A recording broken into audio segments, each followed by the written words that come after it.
interdisciplinary research on the role of human capital in human development to inform policy solutions to global challenges that include poverty, women's empowerment, and sustainable economic growth through investments primarily in education and health. So we have 3 different initiatives, and I just want to give you a little piece of what we do in each one. One is work on population health economics, and there are 3 kind of main questions we ask here. One is about the transformation of health systems to address chronic disease epidemics. And right now, COVID-19 is one epidemic that we have a lot of path-breaking research on. A second question is about the economics of health decision-making, and right now about the economics of lockdown when it comes to COVID. And a third about structural interventions for disease prevention. A second branch of the HCI is focused on what we call POWER, the Program on Women's Empowerment Research. And this investigates the causes and consequences of women's empowerment on human well-being in both low and middle income country settings through evidence-based research. And here we're specifically considering empowerment when it comes to, on one side, human capital, so again, health and education. Secondly, considering varied mobility and access, especially in the domain of politics. Third, we really critically analyze what constitutes sustainable economic development, particularly in the context of climate change. And fourth, we look at gender equality in the labor market, which, as we know, in the US and worldwide, is changing before our very eyes. And the third branch of HCI's work is in the political economy of human capital. And this focuses on human capital issues at the intersection of political economy and development, and particularly looks at how conflict, identity, and nation building are intertwined. So that's all I'll say about HCI, but please do consider subscribing to our newsletter, and please do tune in again on December 2nd for the next talk, which will be on educational reform in Mexico. And I also just want to say logistically to all of you who are attending in the audience from wherever you are, please feel free to place questions for Alicia in the Q&A box, and I will pull from there to ask her questions following her presentation. And when you do ask your question, please make sure to give your name and your institutional affiliation as well. Please note we are live streaming on YouTube, so this is indeed a public talk. And with that, I would like to just tell you a few things about Dr. Alicia Holland, who we're really honored to have here today. She's an associate professor in the government department at Harvard University, and the title of her talk today is Creative Construction: How Bureaucrats Build and Stop Infrastructure in Latin America. And just to give you a little sense of who she is in her broader intellectual world, she's an expert on the comparative political economy of development with a focus on urban politics, social policy, and Latin America. Before joining the faculty at Harvard, she was an assistant professor in the politics department at Princeton University and a junior fellow at the Harvard Society of Fellows. Her first book was Forbearance as Redistribution: The Politics of Informal Welfare in Latin America, which came out with Cambridge Studies in Comparative Politics series. And this looked at the politics of enforcement against property law violations by the poor, such as squatting, street vending, and electricity theft. And I just want to tell you 2 things that people said about her book so you can get a sense of the scope of her next book, which I think is going to be the core of what she's discussing today.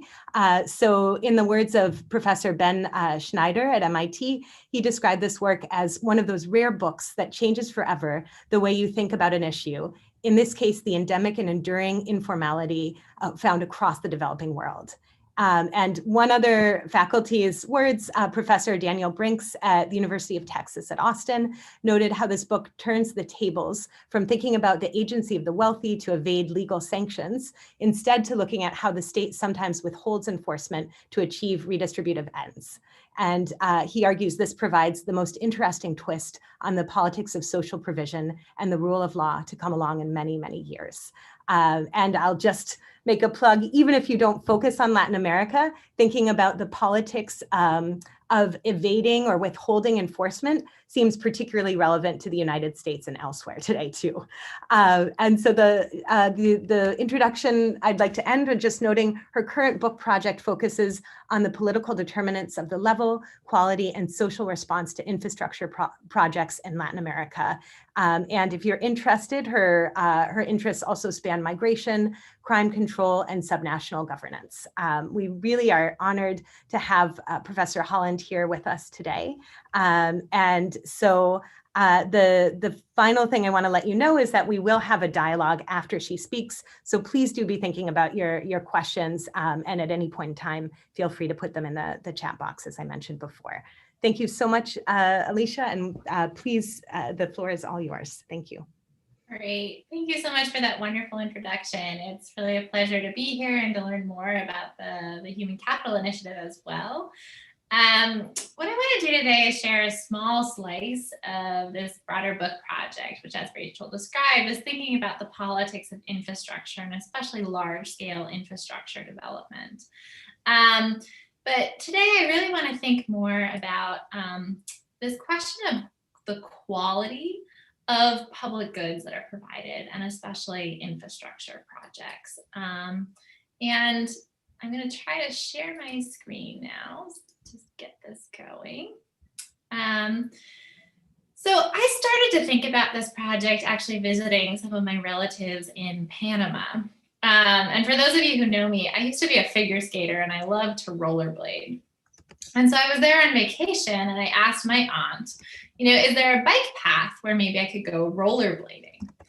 And she immediately told me, well, you could try going on the highway.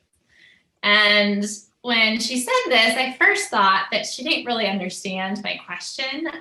Latin Americans are sort of notoriously skeptical of exercise, and, you know, sort of was directing me to the superhighway. But she insisted, no. The new highway, which you'll see in this picture here, the Via Costanera through Panama City, has no cars. There's no traffic. And as you can see in this photo, here's a rollerblader going peacefully along on this empty highway. And of course, when you get to the end of this highway, it is particularly interesting and notable that it finishes in a monument from the construction company that built the project, which was Odebrecht, a Brazilian construction giant that has gained notoriety for bribing most presidents in Latin America and generating an enormous international scandal. So this is a clear example where the government of Panama decided to build a project that really no one wanted. So there's very little use of this highway, and also built it at very high costs, precluding investments in many other types of public goods. So in a lot of ways, the question I want to ask is, how do we avoid these scenarios? How do we avoid white elephants? And what gets us to the scenario that governments actually are providing high quality public goods? Now, most answers in political science focuses on dynamics of electoral accountability. So politicians provide the types of public goods that citizens want and without corruption, in large part because they fear sanctions at the polls. Now, of course, there are many limitations to an electoral accountability perspective. So voters might not have information about corruption. They also might have partisan reasons not to act on that information. And of course, elections happen only every few years, giving limited opportunities to hold politicians accountable for their behavior in office. Now, another perspective, particularly when we think about dynamics around corruption and public goods provision, really focuses on institutional design and more specifically on the role of horizontal accountability institutions. So Guillermo O'Donnell turned our attention to the role of courts and prosecutors and comptrollers in providing another form of sanction to politicians. So through court cases or fines, the argument goes that bureaucracies can play a central role in ensuring that politicians avoid malfeasance and eventually deterring that malfeasance. Now, again, there are many limitations to horizontal accountability institutions. In Latin America, the general sense is that they often do too little and too late. So, for example, in the Odebrecht case I just discussed, there have been massive fines, but a country like Panama is still left with a highway project that is pretty useless for the population. And so what I want to talk about today is another element of the bureaucracy that I think is critical to this issue of how governments provide high quality public goods and how they think about the public goods that serve the public interest. So I'm going to define these as inhibitory institutions, or institutions that have the power to review or obstruct investments in public goods prior to their actual construction or implementation. And so what I want to do today is really talk mainly about the concept of inhibitory institutions and provide a little bit of theory about what they do in politics and some of the challenges that they face. Second, I'll just share a little snapshot of some of the qualitative case study evidence that I've been gathering looking at the impact of these inhibitory institutions. I'll talk about two quite different projects. One is a subway project in Bogotá, Colombia, and another is the Interoceanic Highway in Peru. And these projects are really chosen to illustrate some of the extreme cases in terms of when inhibitory institutions can bind political decisions, and then also how they get subverted by politicians. And then I'll just end thinking about some of the implications for the quality of public goods provision more broadly, and then also how we think about bureaucratic capacity and the relationship between state bureaucracies and politicians. I should say this is all quite preliminary, and so I'll also share some of the more quantitative strategies I'm thinking about using for the project at the end. So let me just start with the kind of conceptual piece of this project, which is really thinking about inhibitory institutions as distinct actors, both in the control of corruption and then more broadly in the quality of public decision making. And I think there's sort of two key elements to my definition of inhibitory institutions. The first concerns when these institutional actors actually perform their roles. So as I mentioned before, there's a lot of emphasis on horizontal accountability institutions, which essentially are circumscribed to acting after some malfeasance has occurred. And so a politician needs to violate a law in order for a comptroller or a prosecutor to go ahead and sanction the politician. What I'm interested in is a part of the state that actually acts before decisions are made. And so inhibitory actors are relatively unique actors within the state that are going to have powers to actually look at public decisions before they're made. And then when we think about the types of authority that these institutions have, I really divide them into three types. So first, you can think of inhibitory institutions as an example of veto players in Sabellis's formulation. So essentially actually having the power to stop a public decision. So for instance, comptrollers in Latin America historically had the power of prior control, which meant that they signed every single check that the government issued, and that no public procurement could take place before the comptroller gave that signature. So the comptroller was an incredibly powerful veto actor that's not traditionally studied. But beyond sort of veto power, inhibitory institutions often act through two potentially more subtle channels. So one of them is the power to gatekeep the actual decisions that can be made by politicians.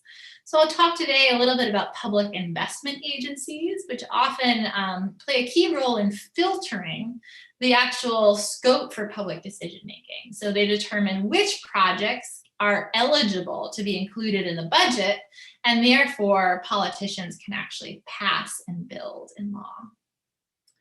Now, inhibitory institutions also can simply obstruct public decision making. So sometimes regulatory agencies take very long periods of time to review public decisions or to review investment projects. Simply by dragging their feet, bureaucrats might be able to change the types of decisions that politicians can make and the types of public investments that occur. Now, as some of those examples highlight, we can then think there are different types of inhibitory institutions. So these really are a quite diverse set of actors. And I divide the kind of powers into three different main types. So the first is that some inhibitory institutions simply are trying to review the internal consistency of government decisions. So sometimes this is the legality or the sort of fiscal backing for government investments. And to continue with that example, for example, comptrollers largely are there to make sure that public procurement decisions follow the requirements. So competitive bids, there's a contract, the companies that are being awarded the contract actually are registered and authorized to receive the contract. So they're essentially checking the internal consistency of government actions. So for example, here's someone at the contracting department from the comptroller's office in Ecuador who says, we aren't an obstacle. We're the check that what the law says actually applies to public investments. That's a pretty narrow vision of what an inhibitory institution is doing. A second broader conception comes from inhibitory institutions that really are focused on coordinating the actions of the state. And this often occurred through planning departments in Latin America, where the real goal was to make sure that governments were doing what they said they were going to do at the beginning of their term or were embodied in longer term plans. So for instance, the Secretary of Planning in Colombia says, one of the problems in many developed and developing countries is that specific economic policy decisions may be inconsistent with each other. We guarantee coherent management of the economy, hence eliminating waste. So planning departments often ensured that government investments corresponded to some underlying plan and that they also were articulated with each other. So if you were going to build a road in one part of the country, you'd also want to make sure that that road connected to the school investments that the government was making. And so that would be the type of review that a planning department might perform. Now, third, the most ambitious task for inhibitory institutions is what I would call optimization. And this has really grown since the 1980s to be the dominant role for inhibitory institutions when it comes to infrastructure investment. And here the aim really is to improve some sense of quality of public investment. So ensuring that the actual projects that the government wants to pursue do the most to improve social welfare. So for instance, the head of the public investment agency in Peru called the SNEEP says the central problem in developing countries is that politicians invest in whatever they feel like. Planning means looking at which projects will provide the highest social return and then doing them in a way that minimizes the cost to the state. Now, I just want to dive into this idea of optimization a little bit more because I think it's actually a pretty radical change in how governments think about the investment process. So in Latin America, this really began with Chile, which in 1975 shifted from a system of sort of macroeconomic coordination planning to project appraisal. And some scholars have called this process of project appraisal in a public investment system Chile's main non-traditional export. So Chile basically trains bureaucrats all across Latin America in the analysis of public investment and infrastructure projects in particular.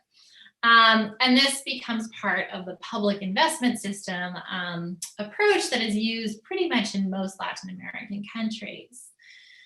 Now, this sort of analysis often appears very technical. So it really is about the spread of cost-benefit analysis in a certain sense, but they're really important political debates that are embedded in these sorts of analyses. So, for example, Chileans were largely trained by the Chicago economist Arnold Harberger. And one of the big debates is how you actually assign distributional weights across the country. So for example, should projects that serve disconnected, rural, poor parts of the country have a heavier weight in public investment decisions? There's a lot of criticism, for example, that the UK follows this type of approach but doesn't use distributional weights, which means most infrastructure projects benefit London, which has the sort of highest returns on investment given its already well-known economic dominance. The second type of assumption is about how you calculate indirect benefits. So many investment projects have returns that extend well beyond their sort of direct utility. So if you think about a subway that improves air quality, how should we actually value that? Likewise, many public projects have complementarities with other projects. So if we return to the sort of coordination approach to planning, the sense was you can't just look at a single project because its impact is going to depend on what else the state is doing. So all of these things are going to change how governments think about the public interest and are a major part of the debate about what it means to optimize public investments. Now, I just want to emphasize that the role of politicians, once you have this sort of inhibitory control, often is to choose among vetted options. And the goal is to really eliminate white elephants from the choice set of politicians. But obviously, this is going to also generate political conflict, given that politicians are being told that there are only certain types of public decisions that they can take. And so just briefly, how do we think about the effects of these inhibitory institutions? Well, pretty intuitively, my main hypotheses are that they should slow down and also reduce the rents associated with infrastructure projects. So that should reduce the overall quantity of investment, in part because politicians probably need some rents to actually be encouraged to build these projects, and also because they certainly might just be frustrated by the bureaucratic hassles involved. On the other hand, we can think about these institutions improving the quality of investment. So they often are there to ensure that legal and technical standards are met, that contracting procedures are competitive, and also to make sure that some white elephant projects like the highway I discussed don't take place. So we might think that they're critical for quality. But of course, a lot of their effects are going to depend on whether politicians actually follow these rules. And there are two main challenges. The first is really that politicians will simply disregard the rules. So I call this a problem of institutional bypass. And this is really going to have a major effect on the quantity side. So politicians who want to ram their projects through probably will just jump over the rules whenever possible. And so that might attenuate any effects on the sort of quantity of investment. And then in terms of quality, one of the more subtle issues I'll talk about is this issue of expertise capture. So many inhibitory institutions really depend on inputs from other parts of the state, and also many times from other consultants involved in providing the technical analyses for these types of projects. So one way that politicians can sort of short circuit the system is by actually hiring and controlling the inputs and experts who are involved in the process.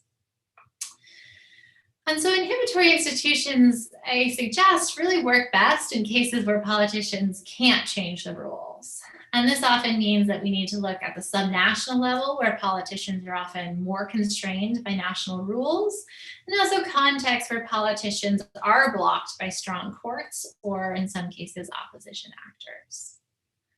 So let me turn to a couple of cases to just give you a better flavor for what these institutions are doing and some of the questions that arise around their operation. And again, this is meant to be sort of preliminary and thought-provoking. So I'm going to start with the case of Colombia, which in a lot of ways should be the sort of most likely case to see inhibitory institutions at work. Colombia is one of the first countries in Latin America to institute a comptroller, a Contraloría, in the 1920s. That becomes a really prominent institution within the Colombian state. Again, it had powers of prior control, looking at every single public contract. And then also in the 1950s, it really shifts to a slightly different model where the planning department gains a real prominence within the government. And you can see this just in the physical structure. This is the tower of the National Planning Department in the center of Bogotá. It's an enormous institution that in part really played a key role in reviewing major public investment decisions. And today I want to talk about how it acted in the case of the metro project in Bogotá. Bogotá is Colombia's capital city of about 8 million people. It still has not built a metro, just to preview the end of the story. The average resident spends about 2 hours per day commuting, so there's a real demand for transportation. And the city has really debated building a metro since 1958, shortly after fires destroyed its trolley system. And the design plans for the project have changed and evolved, but in many ways have remained pretty consistent over time. So here you'll see two possibilities for what the metro route might look like, snaking around the city. And I just want to go through some of this long story because I think it really helps us see the different ways in which inhibitory institutions can act and also fail. So in 1979, Bogotá commissions perhaps the first really serious study for a metro project. And at this point, the National Planning Department is really just gaining prominence in the investment process and questions this project basically on the grounds of territorial equity. So the real question is, why should the national government pay for a metro that is primarily going to serve the middle class in the country's richest city? And so the argument really is that these resources would be better spent on rural development, on basic services for the poor. Most metro projects do go through kind of dense urban centers, which will primarily serve the middle class, although also connecting obviously poorer neighborhoods. So planning rejects this project. 1981, Medellin, Colombia's second largest city, does a study for a metro. The same criticism comes up that the planning department says, why should the national government consider providing funding for this? And the difference in the Medellin case at that moment is that the president is actually from Medellin. And so he overrides the planning department and says that, well, the metro to Medellin will be a gift from his heart. Now, there are many warnings that this project has major contracting issues. The planning department intervenes multiple times to sort of warn of corruption and issues around the sort of debt in the project. But these are all ignored at a time that the president really has the power to override planning. So this is institutional bypass. Now, Bogotá is still stuck without a metro. 1999, this debate comes up yet again to do new studies for a metro project. And in this case, planning again commissions an evaluation of the project.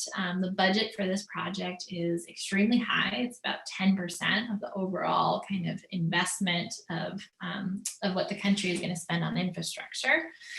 And it's found that the project has social returns, but it was seen as financially responsible right after the Asian financial crisis hits. And so the president shelves the project on the recommendation of the planning department. The project returns yet again. So Bogotá, in the interim, invests in sort of a bus system that improves public transportation, but still doesn't have the sort of high capacity metro project. And at this point, there are real questions about corruption in the contracting of the study. So this is an example where the mayor at the time has pretty tight links to the consulting firm that does the study for a new metro project in the city. The mayor, Samuel Moreno, eventually goes to jail for a different project, but it was revealed that he was part of this whole contracting ring. And planning, as well as the World Bank in this case, really question the studies and ask for more studies before they agree to sort of fund and contract this project. So yet again, the studies are shelved, probably for the better in this case.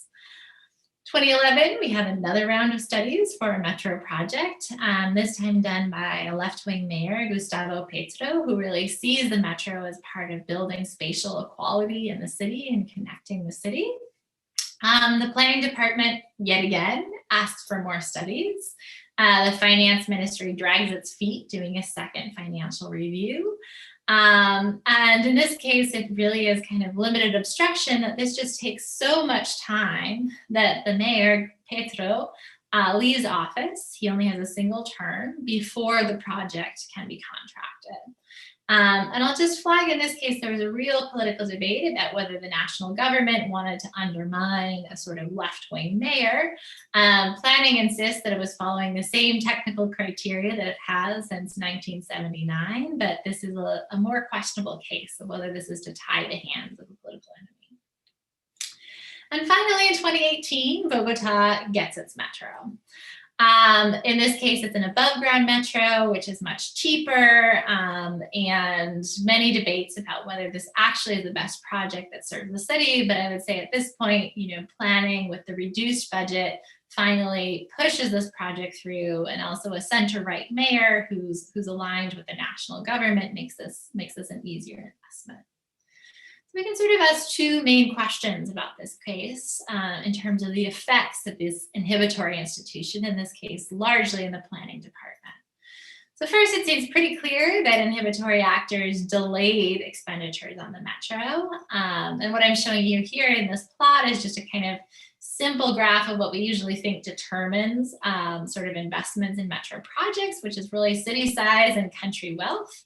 Bogotá is a much larger city, and Colombia is wealthier than many countries that have invested in metro projects. And yet it took more than 50 years to build this project. And then the second question is really about project quality. So do we think inhibitory actors improve the quality of the metro project? And we can think about this both in terms of the selection of the project. So was the metro the right thing to build? Is above ground better than underground? And here, one of the hard things is that what inhibitory actors would say they're doing is thinking about the opportunity costs of the project. Metros are incredibly expensive. And so if you look at public opinion polls in Bogotá and polling around the project, 90% of citizens of Bogotá want the metro, but that doesn't answer the question of whether the country as a whole should prioritize the metro. And then another way to think about project quality is in terms of corruption in the project. And here, probably inhibitory actors really did stop substantial corruption in the 2011 project.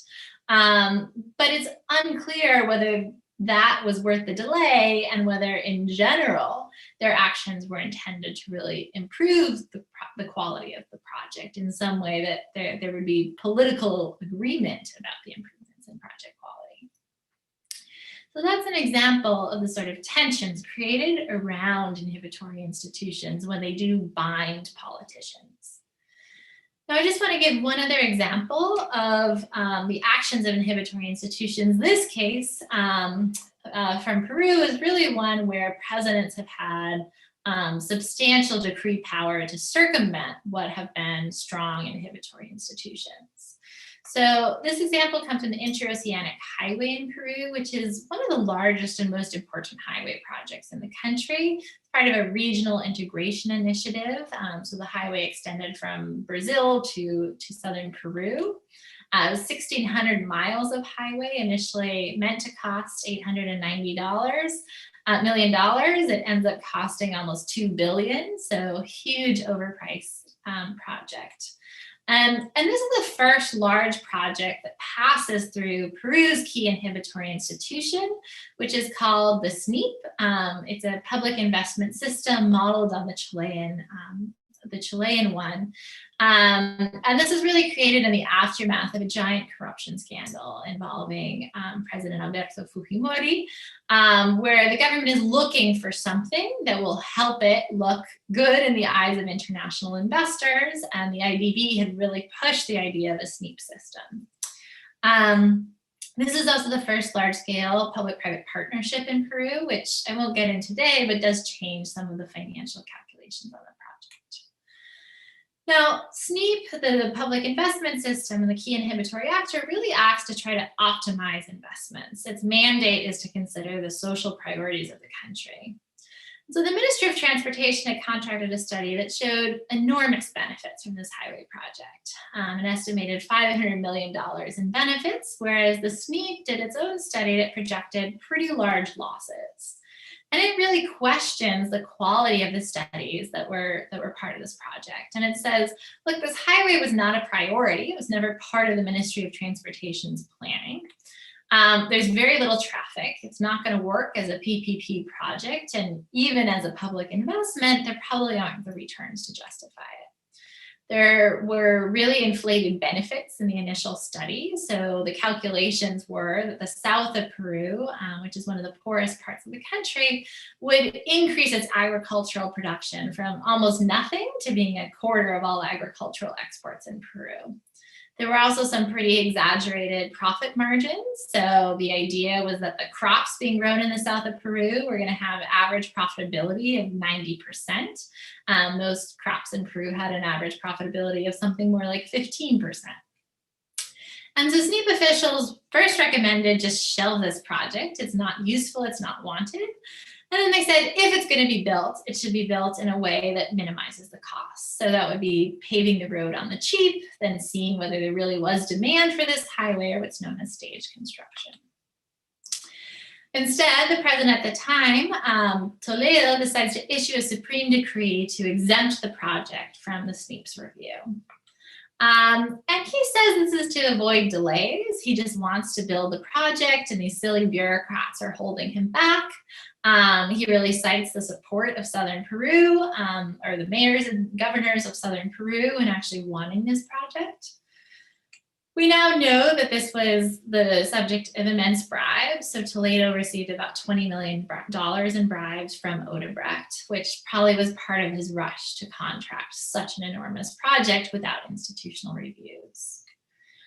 Now, the second piece of this, beyond bypassing the institution, is that Toledo also understood that a huge part of the analysis of the project came from studies from external consultants.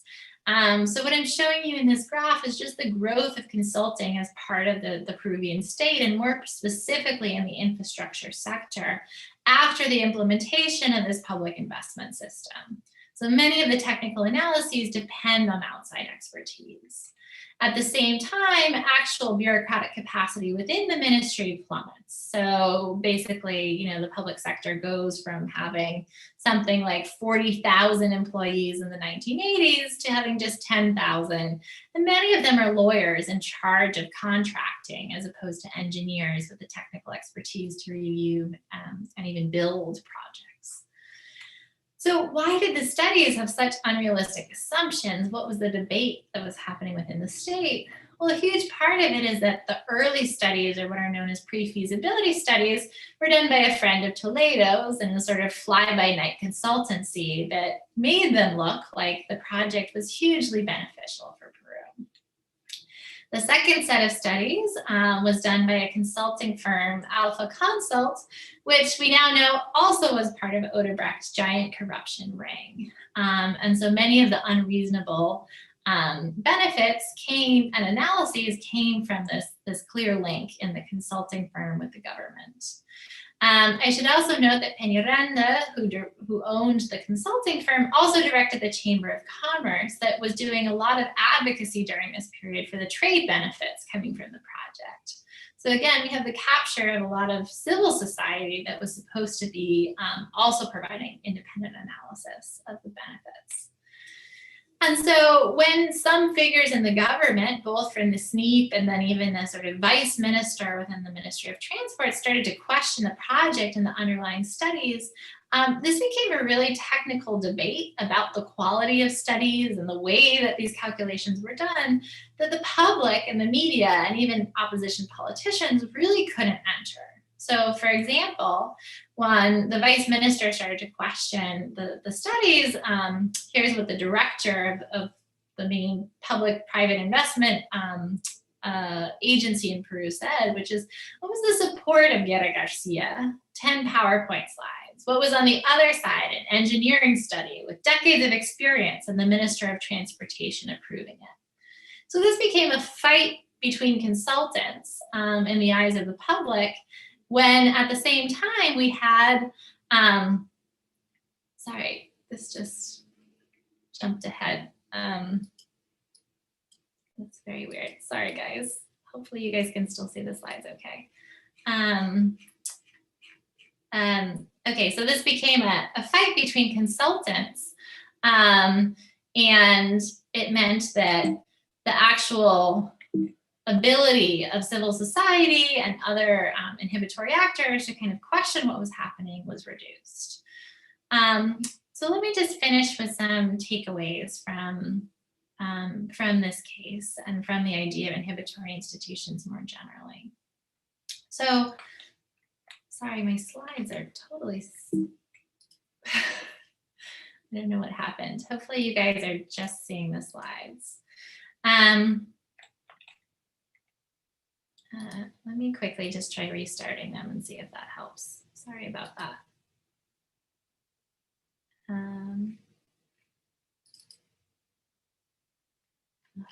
So strange. Okay, well, we'll just try to make it through the end. So just some last reflections. So what I tried to do today was really emphasize the importance of this part of the bureaucracy that I think we've studied less, which are these institutional rules to allow bureaucrats to review and obstruct public good decisions prior to their implementation. And I think that this often is critical for high quality public goods provision.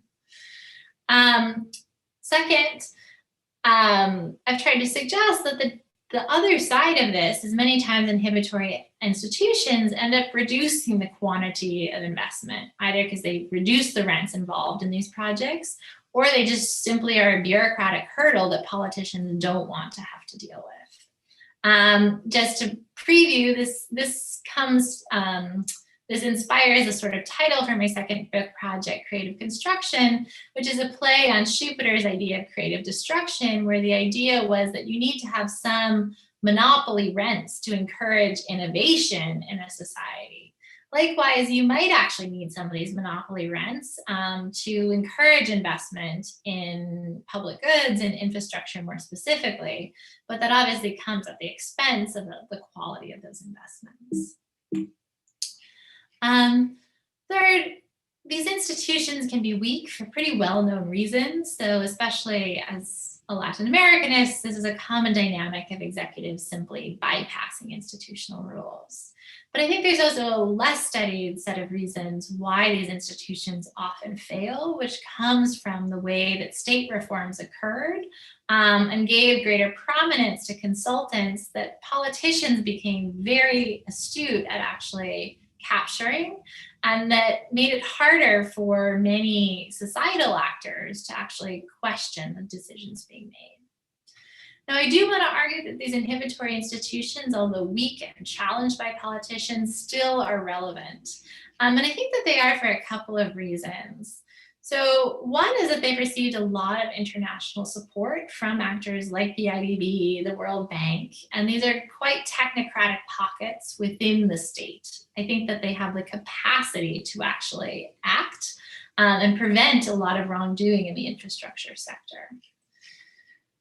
On the other, and I think they're also important because they reflect changing ideas about how to think about the public interest, how to decide which public goods to build, and they also change how civil society is expected to criticize and contest the types of projects that governments are building.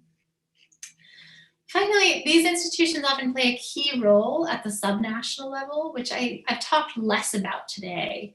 But just to preview some of the broader book, if we think about the way they constrain subnational politicians, it's often much more powerful. So this last figure is just showing you the number of times that mayors visit Lima, and more specifically visit the agencies that are required to approve their projects as inhibitory actors. And you'll see that on average, mayors are visiting something like 10,000 times a year, which is an incredible centralization of bureaucratic power around this idea that the quality of investment needs to be pre-screened and checked by inhibitory actors. So just in terms of the next steps, there's obviously this question of whether inhibitory institutions actually have a causal effect on the quantity or quality of public goods provision. One of the things that I'm doing is using some of the discontinuities and the subnational rollout of these institutional rules to estimate their effects on both infrastructure quantity and quality. I know, though, that this type of research design has a theoretical cost. So presidents often can ignore these institutions, while subnational politicians cannot. So we can't scale up the sort of results from the subnational level and think that inhibitory institutions are going to do the same thing at the national level. And I think one of the huge lessons from the Odebrecht scandal and corruption scandals worldwide is oftentimes institutions and inhibitory actors that are meant to be looking out for corruption problems, they are doing their job, but they're focused on quite small projects on the subnational level. And that allows what I would consider the white elephants to pass through. And the key question in all of this is how governments and bureaucrats actually can constrain presidents, especially when infrastructure projects have corrupt motives behind them.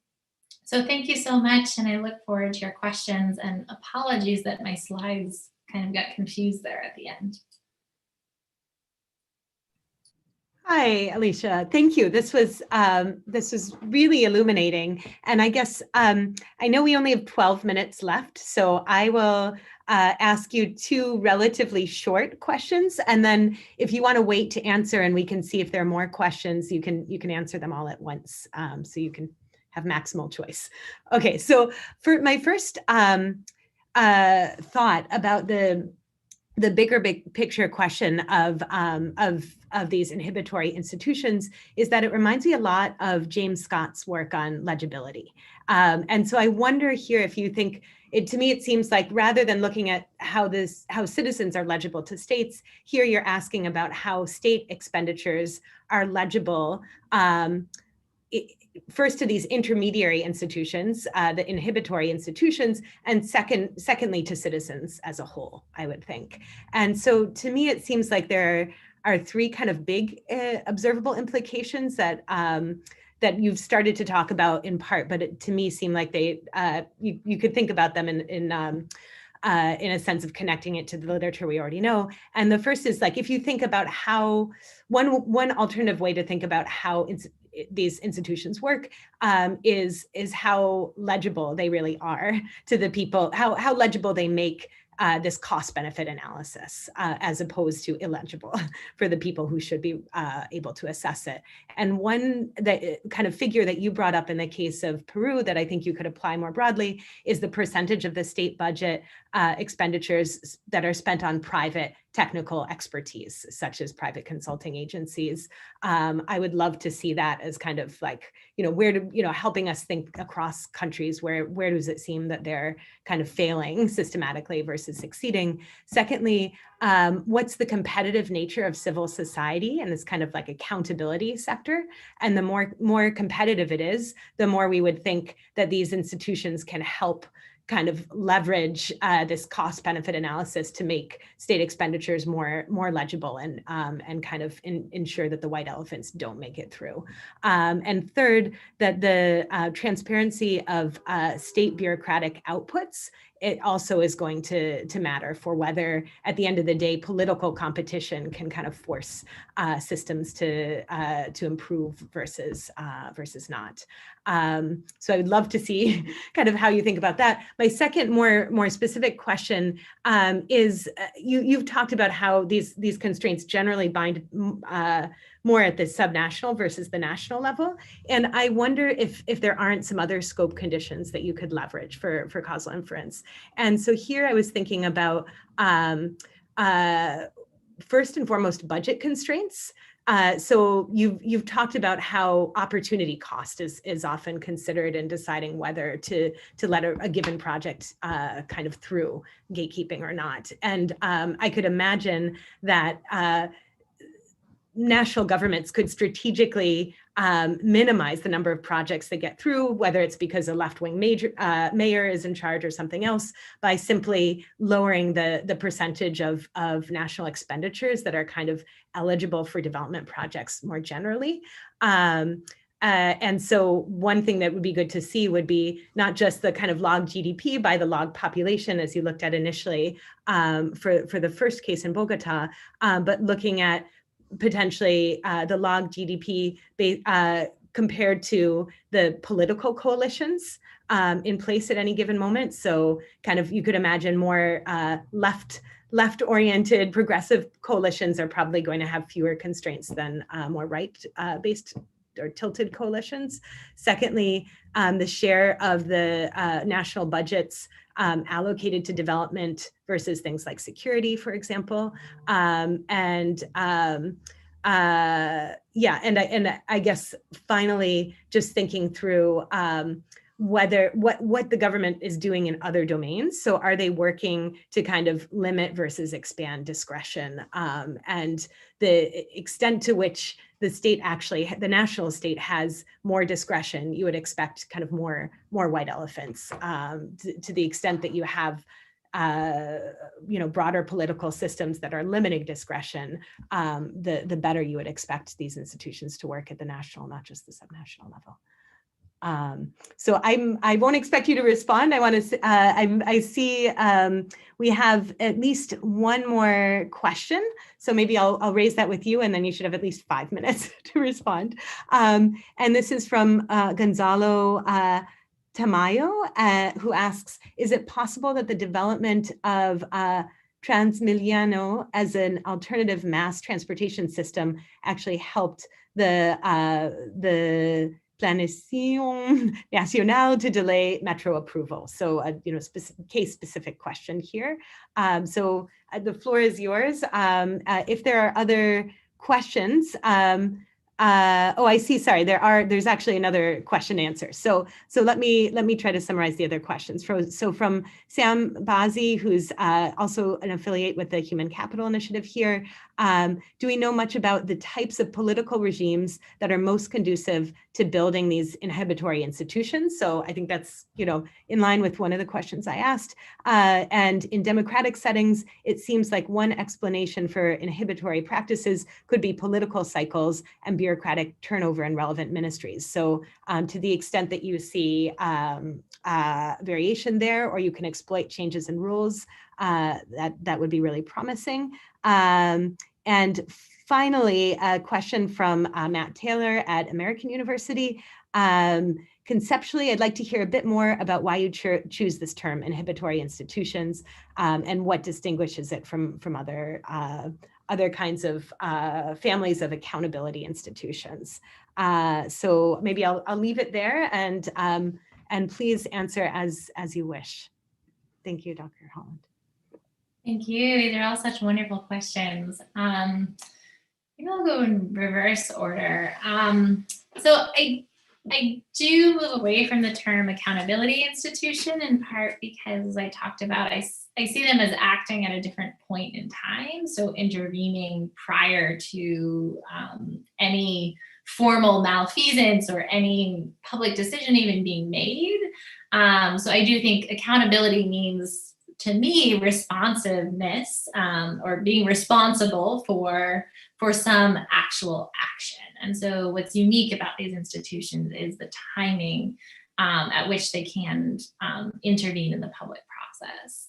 But I think the second part of your question, Matt, is really important, which is that these are not just anti-corruption authorities. So one of the things I'm trying to do in this project is have us think that many of the problems in the infrastructure sector aren't just about what we traditionally think of as kind of corruption in the actual execution of the project, but they more fundamentally come also in the choice of project and the actual selection. I think there are many problems of capture that we don't study enough, and where these inhibitory institutions become important because they're not just looking for sort of technically, are the rules being followed? Has a politician actually, accepted a bribe?